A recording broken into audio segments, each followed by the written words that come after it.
You can get discouraged a lot of ways, but the one surefire way to avoid discouragement, first of all, let's understand something. We're all participating in this thing called life, all of us. Life has ebb and flows, mountaintops, it's got valleys, it's got thunderstorms in it, earthquakes. This life, you stop expecting it to go smooth, because it ain't finna go smooth. The road to success is always under construction. This life ain't set up to be smooth.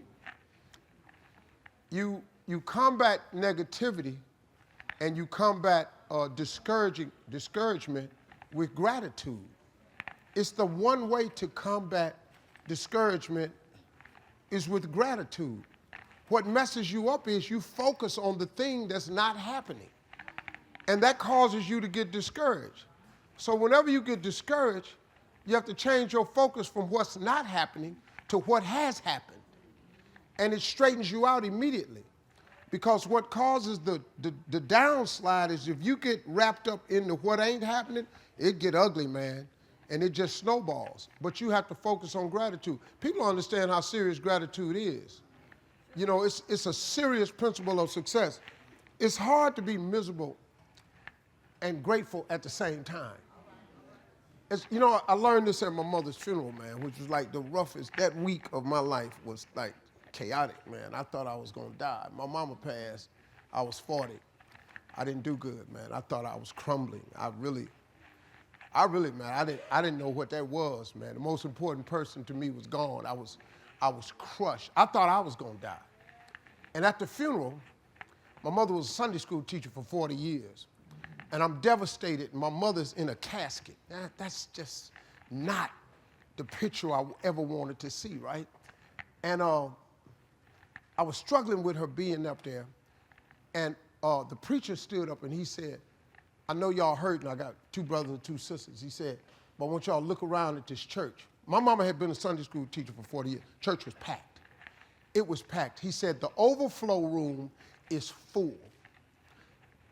He said, we've put up projector screens in the parking lot. We don't do that on Easter.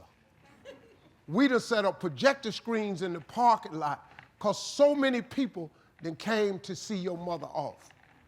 Said, because your mother meant something to everybody. My mama's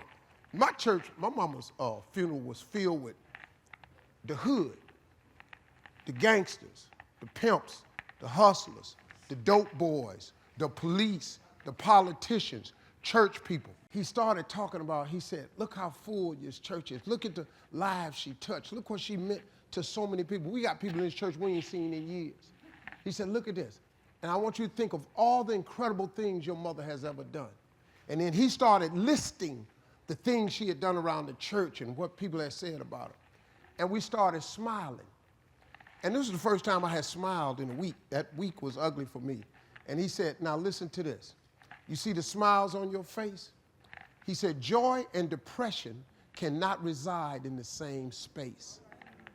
So when you get down and you start thinking about how dark it is, I want you to remember everything your mother taught you that was good.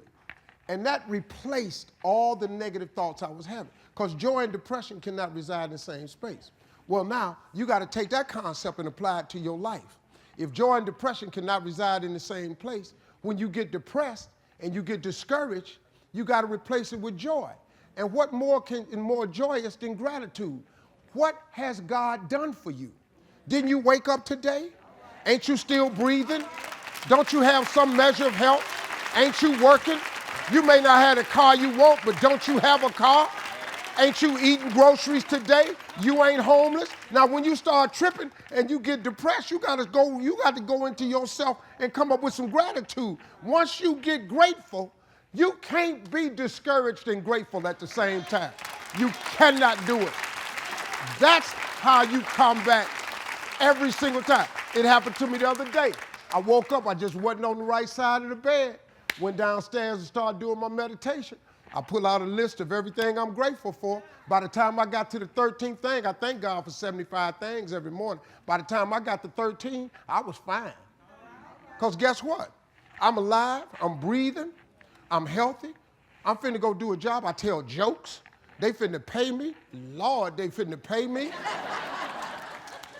My grandkids is healthy. My children is healthy.